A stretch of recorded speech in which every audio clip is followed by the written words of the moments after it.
to this formal launch of the Awareness for Research and Development Network. We are running a few minutes behind our schedule, and therefore we'll proceed immediately to a reading of the Quran by Dr. Musa Diab. Thank you.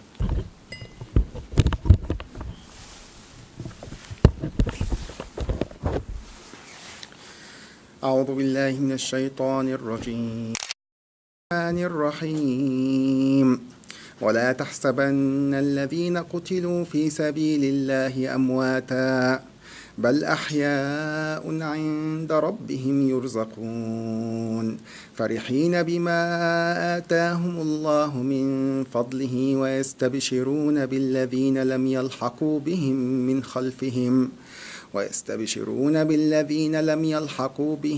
من خلفهم ألا خوف عليهم ولا هم يحزنون يستبشرون بنعمة من الله وفضل وأن الله لا يضيع أجر المؤمنين الذين استجابوا لله والرسول من بعد ما أصابهم القرح للذين أحسنوا منهم واتقوا أجر عظيم الذين قال لهم الناس إن الناس قد جمعوا لكم فاخشوهم فزادهم إيمانا وقالوا حسبنا الله ونعم الوكيل فانقلبوا بنعمة من الله وفضل لم يمسسهم سوء واتبعوا رضوان الله والله ذو فضل عظيم إنما ذلكم الشيطان يخوف أولياءه فلا تخافوهم وخافون إن كنتم مؤمنين ولا يحزنك الذين يسارعون في الكفر إنهم لن يضروا الله شيئا يريد الله ألا يجعلهم حظا في الآخرة ولهم عذاب عظيم إن الذين اشتروا الكفر بالإيمان لن يضروا الله شيئا ولهم عذاب أليم ولا يحسبن الذين كفروا أنما نملي لهم خير لأنفسهم إنما نملي لهم ليزدادوا إثما ولهم عذاب مهين ما كان الله ليظهر المؤمنين على ما أنتم عليه حتى يميز الخبيث من الطيب وما كان الله ليطلعكم على الغيب ولكن الله يجتبي من رسله من يشاء فآمنوا بالله ورسله وإن تؤمنوا وتتقوا فلكم أجر عظيم صدق الله العظيم.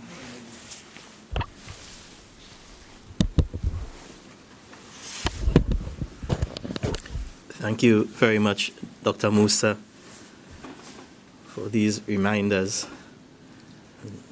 Beautiful words from the glorious Quran. May I take the opportunity to offer a brief remark on the context of this network. We are experiencing a period of widespread ignorance on several levels within the Muslim world and even in the so-called developed world. Those of you who have had the opportunity to view the program on Al Jazeera last night, Islamophobia Incorporated, would have seen the level of ignorance that exists in that society in the United States concerning Muslims and their faith and their civic institutions. Many of it, that ignorance has been based on myths, misinformation, and a lack of learning. This network aspires to address this chronic problem that besets the Muslim Ummah as well as mankind generally. We are blessed with immense human resources in our countries in the Middle East, in the Islamic world, untapped resources. And we believe that this network provides an opportunity to develop, to nurture, and to ensure that our talents and the talents of our future generations are utilized to the maximum. I would not say anything more on this, on the network itself, but I would give the opportunity to its director, Dr. Farid Shayal, to say a few words on this matter. Dr. Farid, as we know, is an eminent educator, educationist. He spent his entire life in the field of education, and even at this age, he continues to devote and dedicate his services to the development of our generation. Dr. Farid.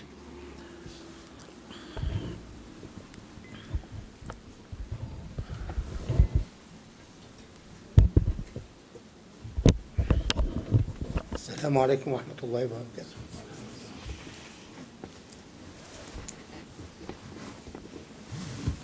بسم الله الرحمن الرحيم. الحمد لله والصلاة والسلام على رسول الله. And I begin by apologizing to everyone for this delay. There are so many occasions events are taking place today, coincidentally. One of them, I think, today is the 15th of May, a day where Muslims should always not forget. And I think there is a Palestinian support demonstration. I ask Allah to forgive me that I was not able to attend, but there are many people who are attending it, and I think this is probably delaying some of the audience who are interested in learning about this new venture, which we pray, inshallah, that Allah subhanahu wa ta'ala will help us to be up to our responsibilities and do some service to our nation, to Muslim nation everywhere. And I thank Dr. Dawood for this very brief but very precise words which summarized the main motivation behind the establishment of awareness.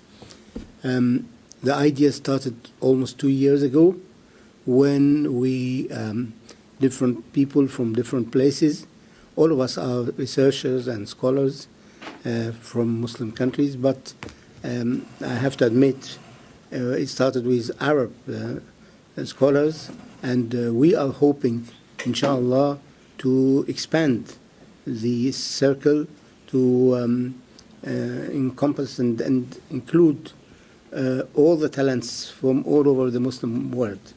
Alhamdulillah, the nation is not poor in resources, neither material nor human resources. But what we need is collaboration and working and have a plan for tackling the issues and meeting the challenges which are threatening, sometimes now it's threatening our own existence as a nation or group of people. The great challenge of the time needs that we rise up to the standard by using all the technology, all the means of research, which they work together as a team. And also we have teams which are jointly formed by members from different countries. And our project, to start with, we have many projects on the agenda, but we happen to select one important and burning issue. This is the Arab Spring. This term had appeared about 6 years ago, or 7 years ago now, and it was quite a phenomenon, and it raised the hope of many people, young and old people as well. We were all seeing that there is light there, and that the Ummah has not died completely, still has the life and has the potential, and it can stand on its feet and be the best of Ummahs as Allah subhanahu wa ta'ala wanted it to be. Unfortunately, that's not an easy task, and things went a bit well, and then after that things deteriorated, but that's not the end of life. There is a will and there is a way, and the idea is to help documenting and studying this phenomenon and where things went wrong, and to keep the facts intact and available for researchers to examine this period and its events in a very critical and very objective way, so that the Ummah is not losing that struggle or that endeavor, which took quite a few years of its life. It is not going into drain, but it will be preserved and utilized, and we try to maximize the benefit from this data and the documents we try to keep and preserve. Our first work, which will be launched on the 8th of July, inshallah, is coming in two versions. One, the original version, over 3,000 pages of documents and materials, and the abridged form, which is about 300. And both will be serving different audience differently. The big one probably is like an encyclopedia, which will be a main reference to be used by institutions and libraries and things. And the other one is probably easier for individuals to study or to benefit from the work over the 2 years in producing such survey of. And meanwhile, we have preserved all the documents in the written form, the audio-visual things, and also we managed to interview many people who witnessed the events and recorded all of that on videos, so that we can stop the attempt by the different powers and which are not happy to see the nation coming back, and they are trying to hinder the progress and the renaissance of the Muslim nation from being materialized.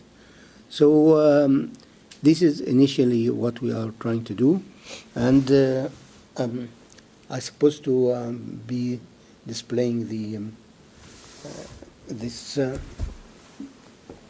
slides. Yeah, if I can have it here, please. Very brief one, 10 slides, which I'll come to you. Will give us a overall survey of what we're doing. So you brought me to Holiday Inn, and I want to get the PowerPoint, please. Yeah,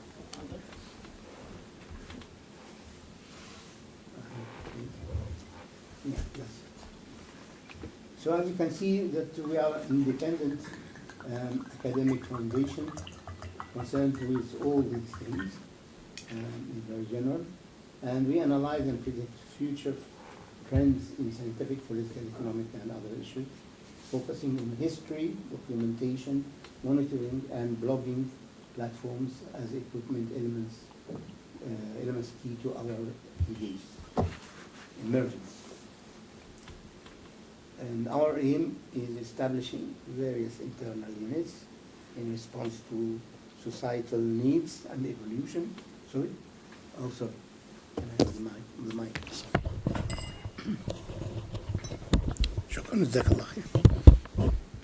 So we established these working units, and such units would include archiving and documentation, strategic studies, local research, literature, and arts. The vision of Awareness Institution is a holistic vision striving to better human civilization in the 21st century, in order that all may live in the best way possible based on shared humanitarian values and principles. Mission, award is the abbreviation for awareness, research, and development, aims to be involved with all appropriate target audiences and output formats that may viably be achieved. Also, these include research, books, studies. I know these are all very wide and very ambitious things, and we were discussing this at length in different meetings, and there was another suggestion that we produce a very limited form of the objectives and missions to cope with the age of the institution, as we are just beginners. And then we grow as time goes, and then we can expand on that. But I'm an old man, very old man, and I'm the only old person in the institution, in this group. Everyone is a young man, alhamdulillah. So they are always looking to the future, and they think future is here. So this vision of them is what they try to achieve, and let us pray and work together with them so that they be able to achieve it as soon as possible, inshallah, with the blessing of Allah subhanahu wa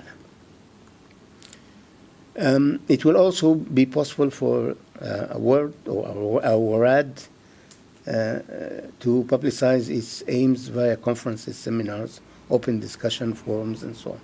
In the plan, one of the very near future, inshallah, is to have a kind of periodical, specialized one to promote these ideas and to be like a venue for the works of the individual scholars who are members, and to be open for anyone from outside also who contribute to such vision or such mission. Our charter as an organization, we publish and monitor facts with due consideration for specialism. Issues are dealt with objectivity in a way that champions humanitarian values whilst taking intellectual diversity into account. We, by nature of Islam, we know about diversity and we cherish it, and we found it as a positive thing rather than a negative one. And that's why the Islamic civilization one day have thrived. The objectives: our WRAD shall establish a unit to document and chronicle the events that our world and the Middle East have undergone since the beginning. Actually, it has been established and has been working, and as I said a few minutes ago, its first production will be available on the 8th of July, inshallah. So it's a long objectives. To be honest, I would think is more effective if you spare a few minutes of your time, anytime you are at home, and go to our site. You can either write the Arabic word wa'i, which is 3 letters, or you can put awareness for research and development. And it will come to you, and it's in work very well. The Arabic section is in full-fledged. The English is just beginning, and we hope in the coming few weeks that it will reach the same standard like the Arabic one, inshallah. So there we have different things, different sections on the site, and in one of them you'll have all this material about the objective, and we would like you to interact with us. You can always, there is a section for correspondence. You feel free to write any remarks or any suggestions or any of your criticism, so that we can benefit from your advice and from this feedback. And we look forward, inshallah, to collaborate with anyone who share the same vision and we would welcome very much being a member of our networking, and we'll do our best to cooperate and make use of the knowledge and experience of all young scholars from all different parts of the world. Here, I think these are areas of interest, and as you can see, there are very many of them, very diversified as well. And eventually, you will find these are the you can use all these addresses, the Facebook and the Twitter, and you can phone this number if you have any special query. And this is the email. So inshallah, we hope that we will keep in touch. And if you like, inshallah, before you leave, you can leave us also your email address so that we can contact you for the future events. Thank you very much for listening to me. And if you have, do you have time for any questions? Or if you have any question or any comment, please come forward. Otherwise, we will move to the next item, which is our guest speaker, Professor Muhammad al-Gumati. Shall I say a few words about it? Sure. Yes, I'm so proud and so delighted to have amongst us today my dear friend, he's young, my young old friend, Professor Muhammad al-Gumati. He is a very remarkable scholar, professor of physics at the University of York. If you follow the programs on Jazeera and so on, there was a program about Professor Gumati and his career. And it's very impressive because Professor Gumati is not only one of the leading figures in his field, he had so many things in his name, and that's why the university was very keen to keep him after he retired. And I think he's still being a consultant for them and supervising very good projects the university is doing. He is originally from Libya, and he came in this country back in the 70s. Any year, Professor? 75, the same year. So 75, and he has been here, and he is also a great asset to the community. He's one of those active Muslims who alim Muslim. So he's not staying behind, but he is very much involved in the community and in the mosque in York. And if you go to YouTube, the program called Muqtaribun, I think, if you click there, and I advise you to watch the episode of on Professor Gumati. I won't talk much, and I welcome him on your behalf to be our guest speaker and talk to us.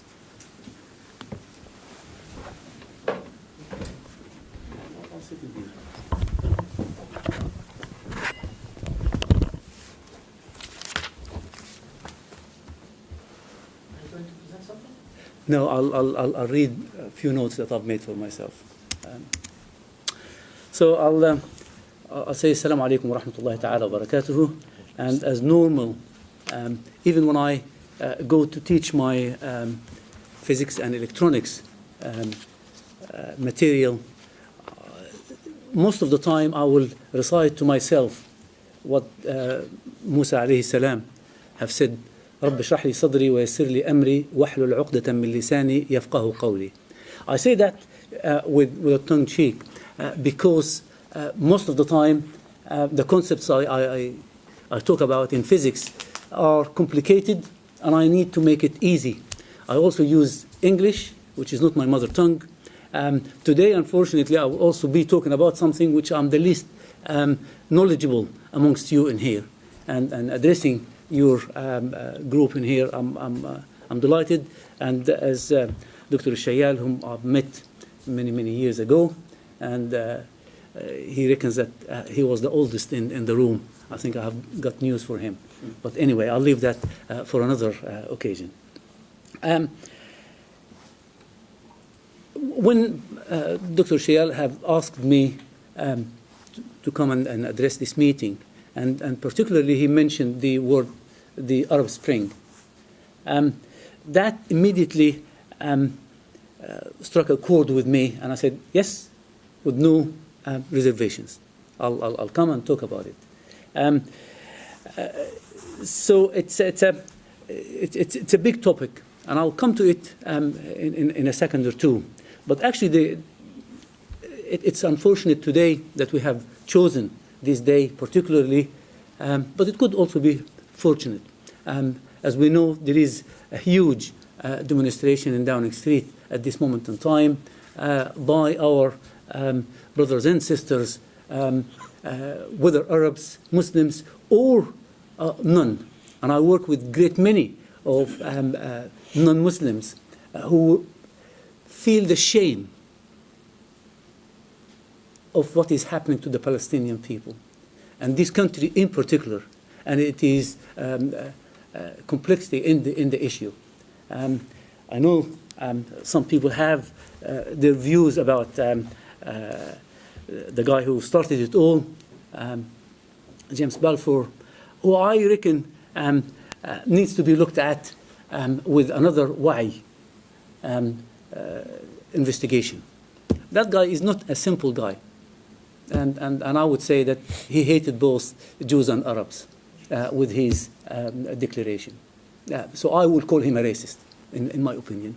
But anyway, that is my opinion. But I think it needs looking at very carefully. Why is very important, and I think today's, in recent years, is Yitzhak Rabin, who is a Zionist to the core. His father was a Zionist. He comes from a very Zionist family. Yet, that man has given a speech a month before he was killed on the orders of two people. I happen to believe Netanyahu, one of them, and the other guy who stayed in a coma for a number of years. That speech, he has done something very important, and it is something related to what we are talking about today. Why?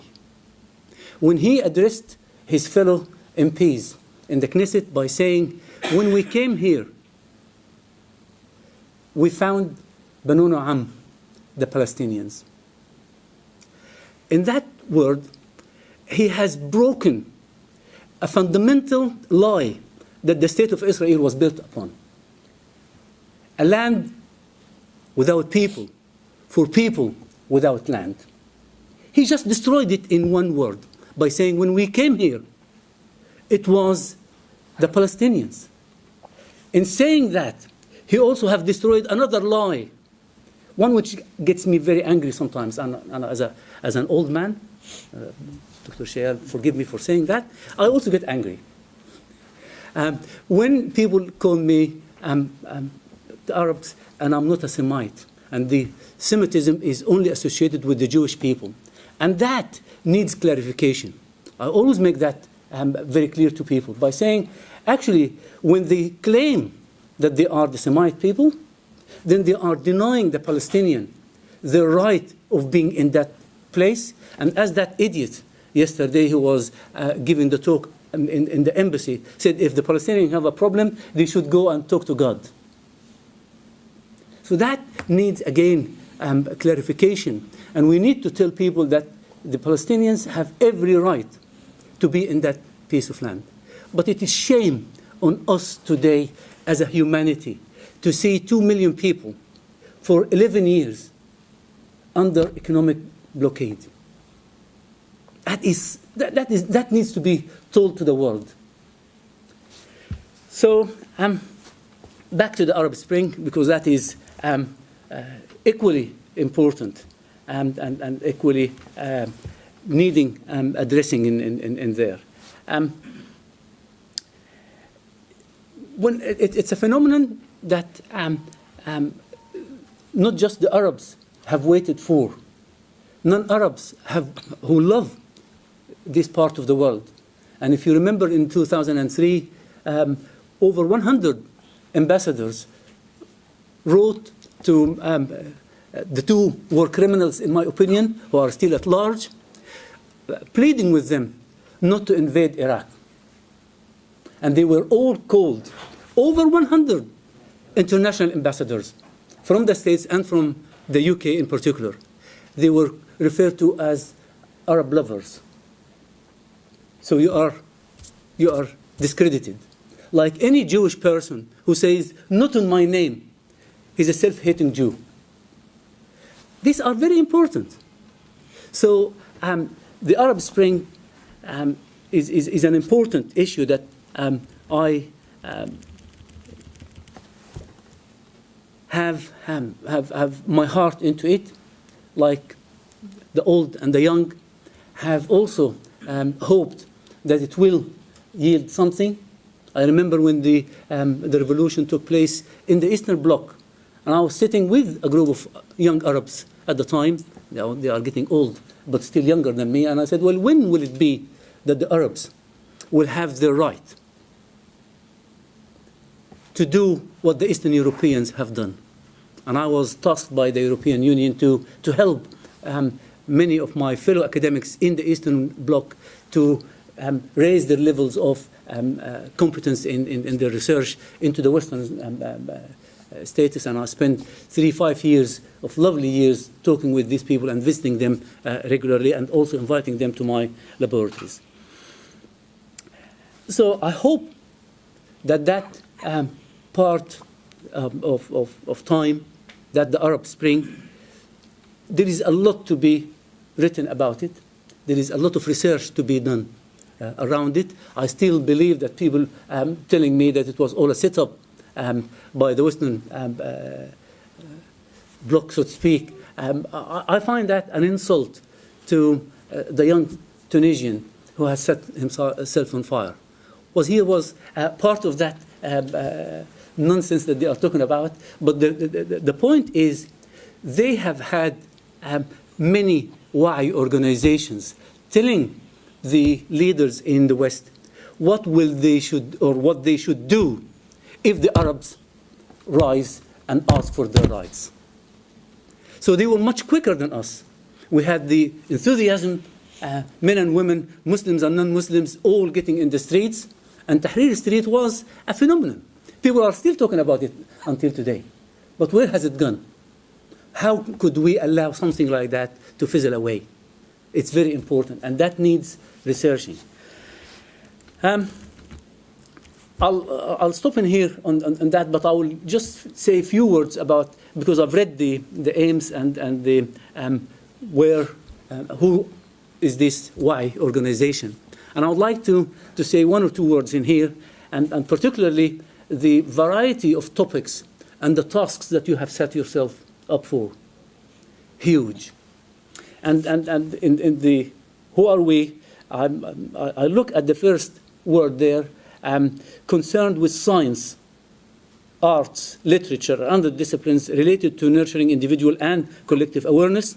We analyze and predict future trends in scientific, political, economic. So the word science came twice in 2 sentences, and I don't think, in my opinion, although I'm a scientist and I do things which are so-called the cutting edge of science, the Arab region does not require people like me at this moment in time.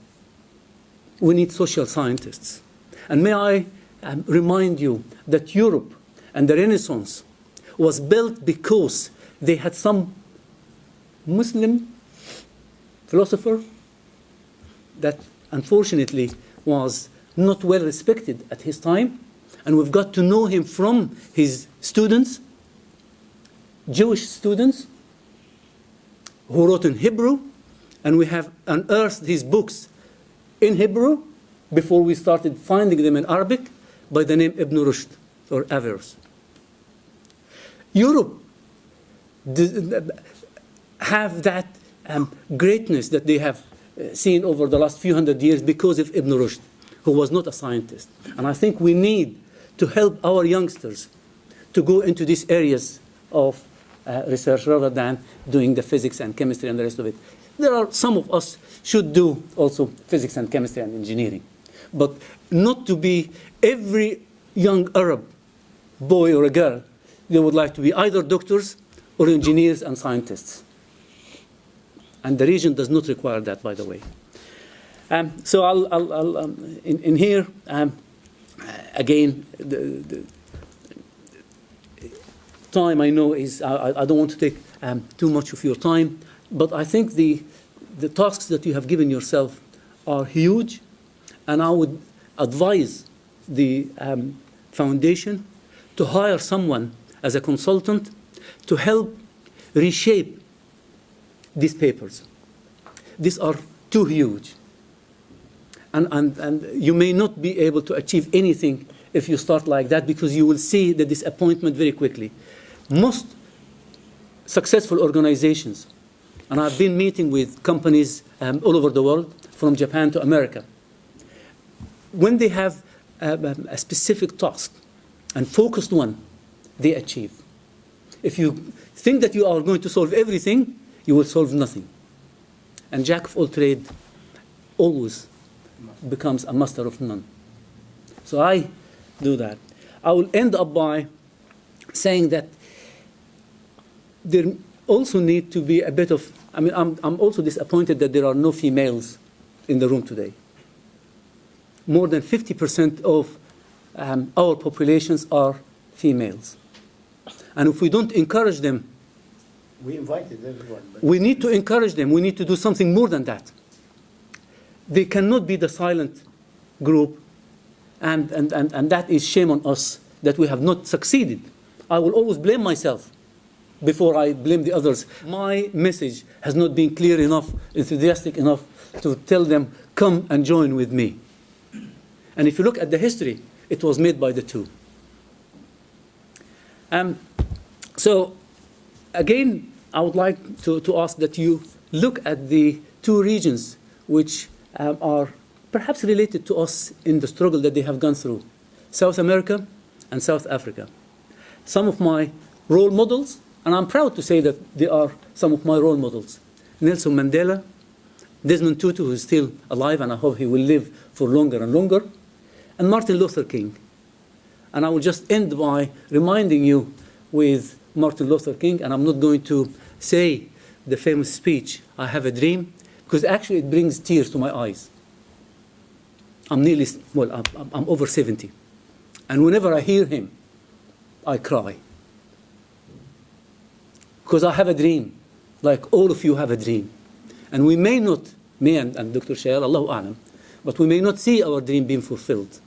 But I hope that you will see that dream being fulfilled for us, for our future generations, for the whole world. The region has a lot of potential, a lot of people who can do good. We need to help them realize that dream. The final word is temptation. I know that we have the pain in our hearts and in our minds of what our region is going through. But as Allah subhanahu wa ta'ala has guided us, that we have to be just.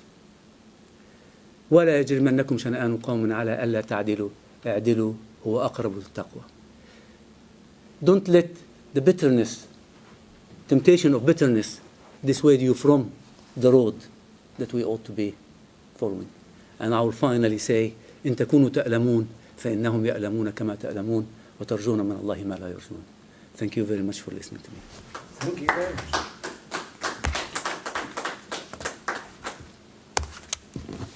Thank you very much, Professor Kumati.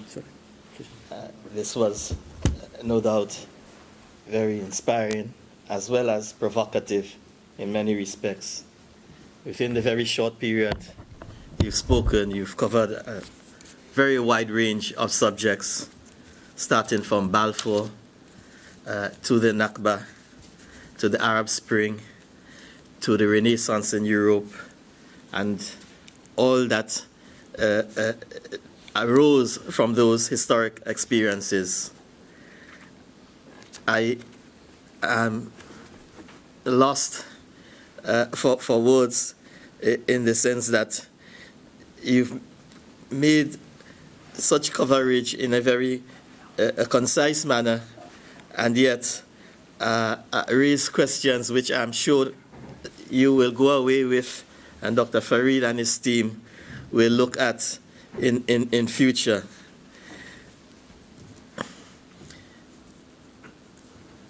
One of the issues raised, of course, was that of the foundations of European society. This one struck me, it stood out, because the Islamophobes today, they try to deny Muslims a place in Europe on the premise that Islam did not contribute to European civilization, and that the basis of European civilization is Judaic and Christian. And they deny the fact that, as you rightly pointed out, Ibn Rushd, his work constituted a fundamental pillar of what was achieved in Europe in science and other areas. So I think this is a challenge for the network, for the awareness network and its research for development, to go back and to explore and to unearth and to let Europe know this aspect of its history.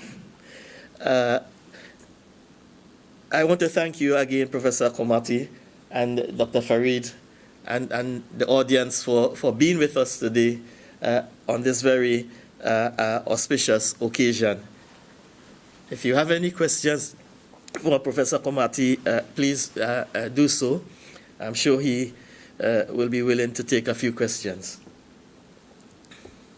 Yes. تفضل. In Arabic or in English? Both? You can do whatever you want. Okay.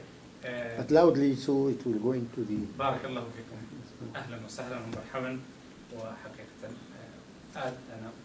أنا سعيد أن أرى في هذا المشروع الضخم، هذا المشروع العملاق حقيقة، وهو نحتاجه ونحن موجودون في هذا البلد، ونحن نعرفه ما يحدث في بلادنا وفي البلاد الإسلامية بشكل عام. وهذا المشروع أتوقع أنه يعني يساهم في جوانب كثيرة، الجوانب السياسية والجوانب الإنسانية وجوانب العلمية البحثية كذلك. ومن حقيقة تعرفت على الدكتور شيال وكنا في جامعة كينغز كوليج، وهو تعرفت عليه هنا، كنت مدرسا وكان قبلي مدرسا. كنت أنادي هذا المشروع يعني، وهو هذا المشروع في هذا الوقت. لكن سؤالي أو تعليقي، الوعي كلمة كبيرة وفاضية فعلا، يعني تحتاج إلى يعني حجمها يعني تقريبا يشمل جوانب كثيرة سياسيا واجتماعيا واقتصاديا وثقافيا كثيرا. الوعي بشكل عام، يعني الوعي الإنسان، حياة الإنسان هي الوعي يعني. لكن الجانب الذي هذا المشروع يركز، هل هو الربيع العربي وما نتج منه، وهو موجه إلى العالم الإسلامي وعالم العرب هناك، هل هو موجه المسلمون في أوروبا في العالم الغربي بشكل عام، هذا الوعي الذي يعني يغيب وأخاف أن يكون. There are some non-Arab speakers here in the audience. No, I'm taking notes, so I will translate okay. the main points. The main point is the project is big. And the project is coming back around to the Arabic experience, something like that.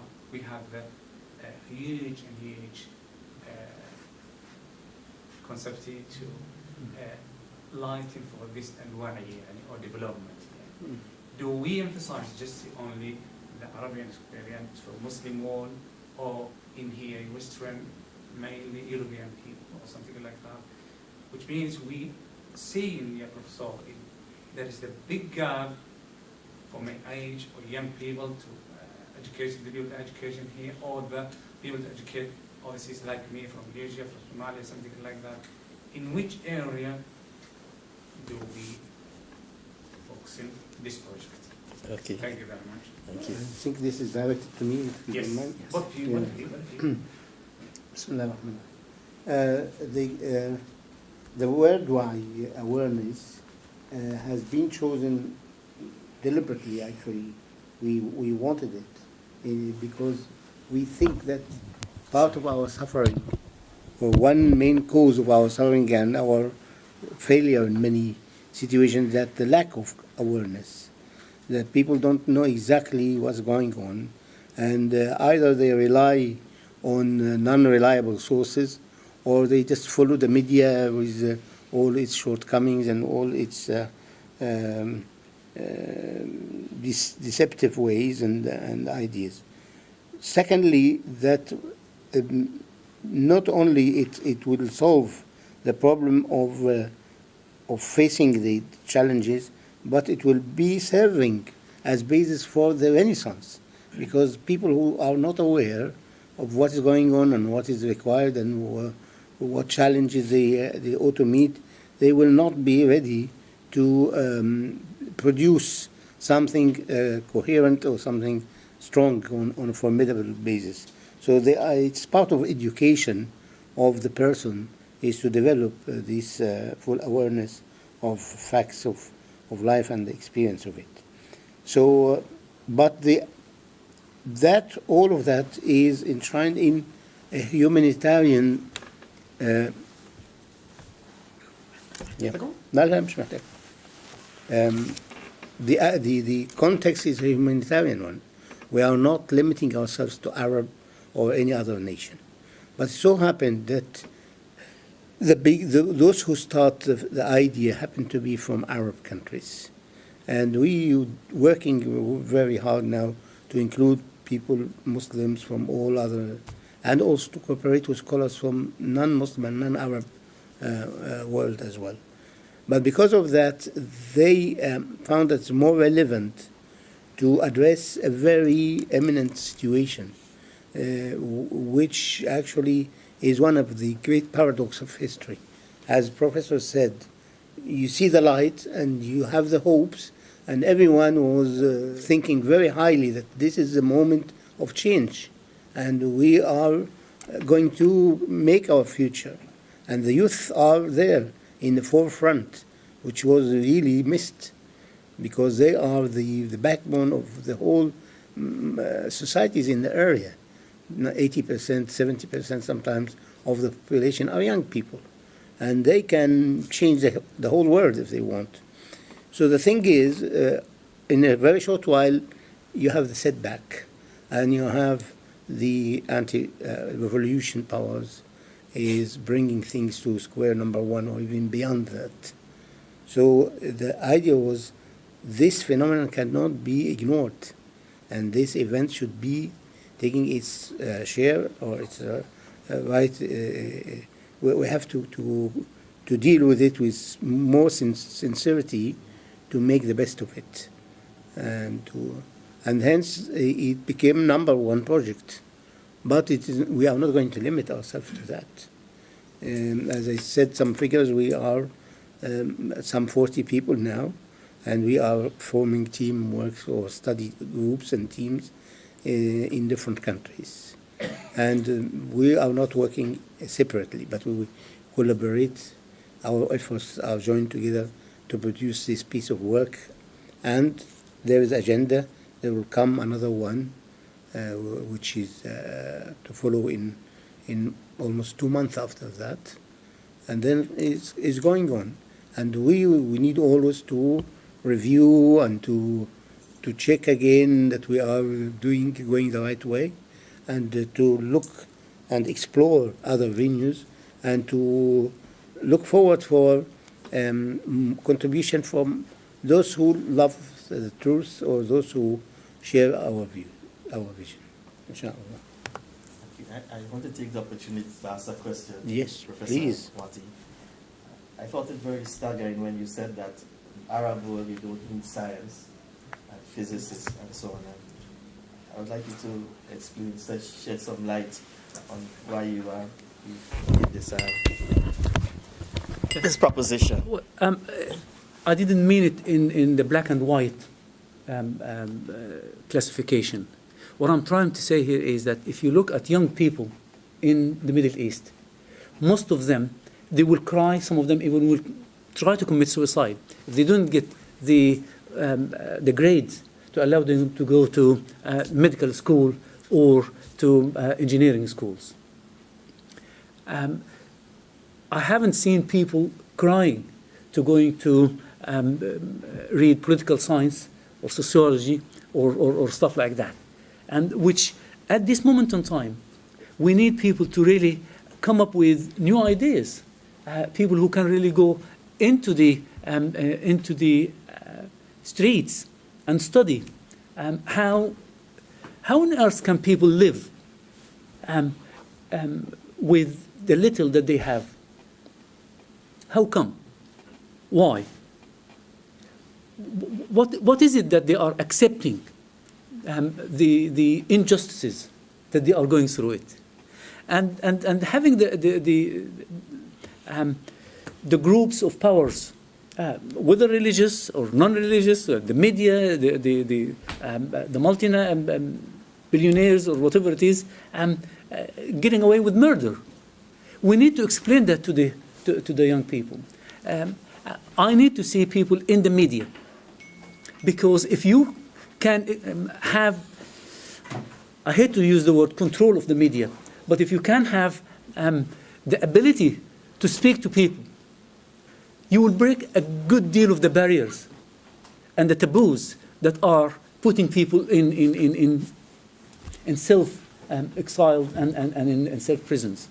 So yes, we need scientists, but the unfortunate thing is, once you get the bug of science, you would like to continue with it. Basically, you can't do that in the Arab countries. And I go and visit there, and even trying to help colleagues in some of the richest in the Gulf areas. But it's a joke. Believe me, it is a joke. So you come back and stay in the West. Now, the output of the West, publications, books, patents, whatever it is, all what I have done is counted for the UK. And the Libyans have been deprived of it. So it's a double whammy. I'm not saying that don't study science. No, study science, but I think we need to encourage people, and we need to encourage the most able to go into social sciences. And tell them that social sciences are not less than medical or engineering disciplines. They are equally, and they are more noble, in my opinion, at this moment in time, because if I will use the Quranic term, وَلْتَكُمْ مِنْكُمْ أُمَّةٌ. We don't have that ummah in the social sciences. We don't have that group of people who have their hearts, their ummah's problems in their hearts and in their minds at this moment in time. We let the least qualified sometimes going into this one and say, well, you go and do it, because unfortunately he was not accepted in engineering. So that's what I meant by it. Without belittling it, because I'm a scientist, unfortunately.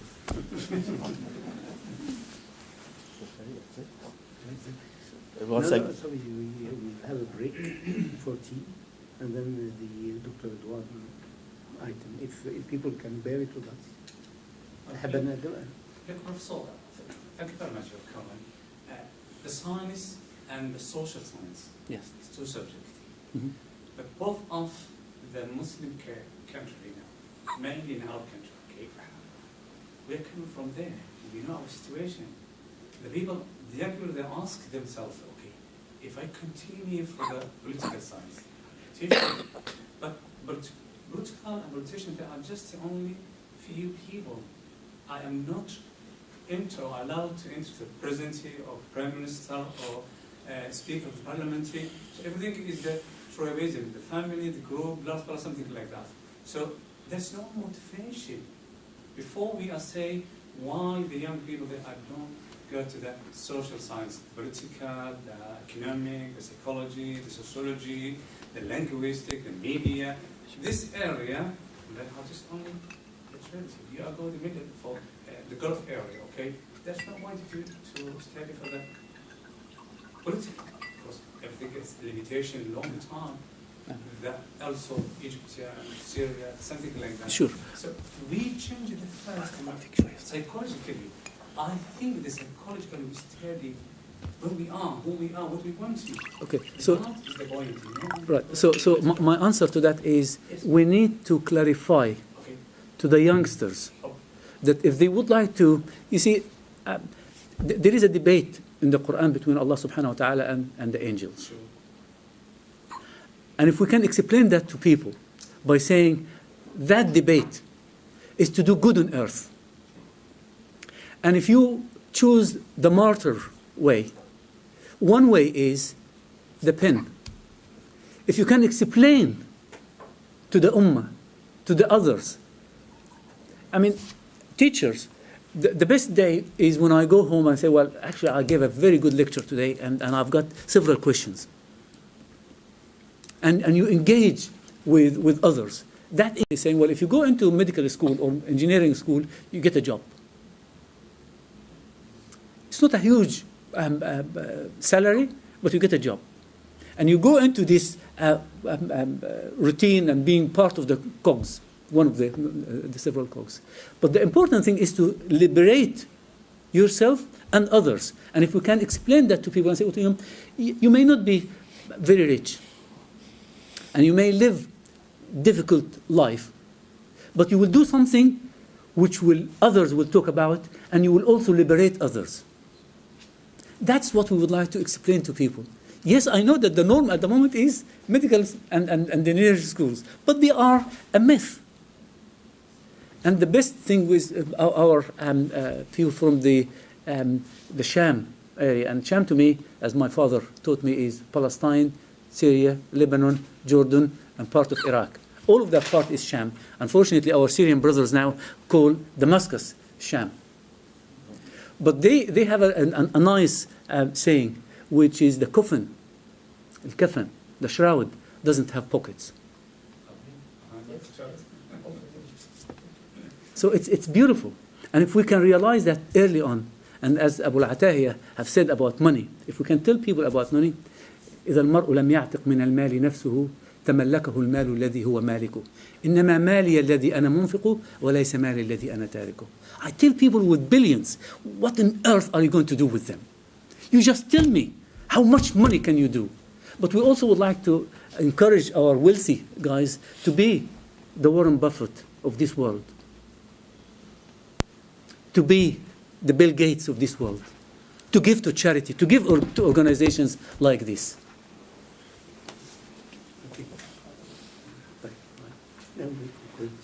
Thank you very much. And we will have now a break for tea, and after that we can come back and have the last item of the program. But we can do nothing better than thank our guest speaker and wish him a safe journey back to York, inshallah. Thank you very much. We'll keep in touch. Inshallah. Jazakallah.